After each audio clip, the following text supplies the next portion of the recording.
Halo semuanya, makasih bersama Bang Hikam di channel Alur Film. Pada kesempatan kali ini admin akan menceritakan alur cerita Doraemon yang berjudul Semprotan Hetauma. Bagaimanakah keseruan ceritanya? Kita langsung saja masuk ke alur ceritanya.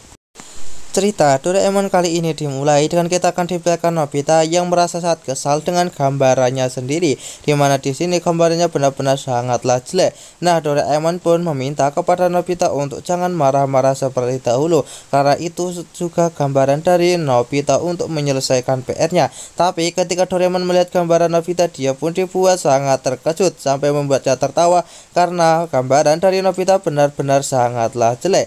Nah, di sini Nobita yang kesal dia pun segera pergi, di mana Nobita berniat untuk bermain bersama teman-teman, tapi di sini teman-teman tak ada.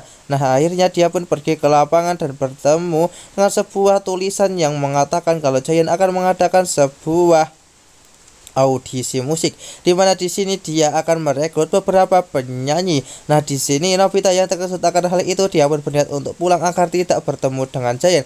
Namun ternyata di sini Giant sudah berada di depan rumahnya hingga membuat Nobita panik dan dia pun memutuskan untuk pergi saja. Nah, di sini Nobita pun segera pergi menuju ke rumahnya Shizuka, di mana dia bertemu dengan Shizuka dan saat ini sedang bermain biola. Nampak kalau saat ini Nobita pun tak ingin mendengarkan musik dari biola Shizuka yang tidaklah enak dan dia memutuskan untuk pergi saja. Tapi dia malah bertemu dengan Giant, di mana di sini Giant pun mengajak Nobita untuk menjadi muridnya agar bisa melakukan audisi musik, dan akhirnya mereka pun pergi ke bukit belakang sekolah. Nampak kalau di sini Nobita pun merasa tertekan kalau dia harus terus-menerus mendengarkan suara Giant yang sangatlah tidak enak. Kemudian Giant pun meminta kepada Nobita untuk bernyanyi. Nah, akhirnya Nobita pun bernyanyi sesuai perintah Giant.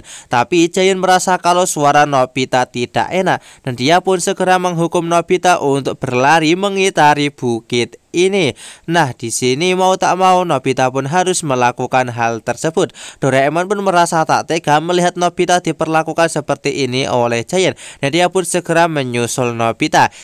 Singkat cerita, di sini Doraemon pun berhasil bertemu dengan Nobita, di mana Doraemon segera mengeluarkan sebuah alat yaitu semprotan Hetauma. Dengan menggunakan semprotan ini, maka Nobita bisa melakukan berbagai macam hal sesuai bidangnya. Nah, akhirnya di sini Doraemon menyemprotkannya kepada Nobita. Seketika di sini ketika Nobita kembali ke tempat Giant, dia pun bisa bernyanyi dengan sangatlah indah hingga membuat Giant kagum. Nah, kemudian setelah selesai dengan Giant, mereka pun bertemu dengan Shizuka yang berniat untuk bermain biola. Dengan menggunakan semprotan Hetauma itu membuat Shizuka bisa bermain biola dengan sangat indah hingga membuat Doraemon dan juga Nobita kagum dengan permainan biola Shizuka. Kemudian sampai rumah, di sini Nobita pun juga menyemprotkan semprotan itu kepada gambarnya hingga membuat orang tuanya menjadi sangat kagum dengan gambaran Nobita dan menganggap gambaran ini benar-benar sangatlah istimewa. Nah, ketika pergi ke sekolah, Nobita pun membawa gambarannya itu. Namun ternyata di sini efek dari semprotan itu telah hilang dan Doraemon juga lupa untuk menyemprotkan semprotan itu lagi. Dan pada akhirnya Nobita pun pulang ke rumah dengan perasaan yang sangatlah kecewa karena dia tadi ditertawain oleh teman-temannya akibat gambaran Nobita yang benar-benar sangatlah jelek. Dan di sini Doraemon pun tak bisa berbuat apa-apa karena semuanya telah terjadi. Dan alur cerita Doraemon part kali ini pun selesai. Sekian cerita Doraemon dari admin. Jangan lupa untuk like, share, komen, dan juga subscribe ya. Bye-bye.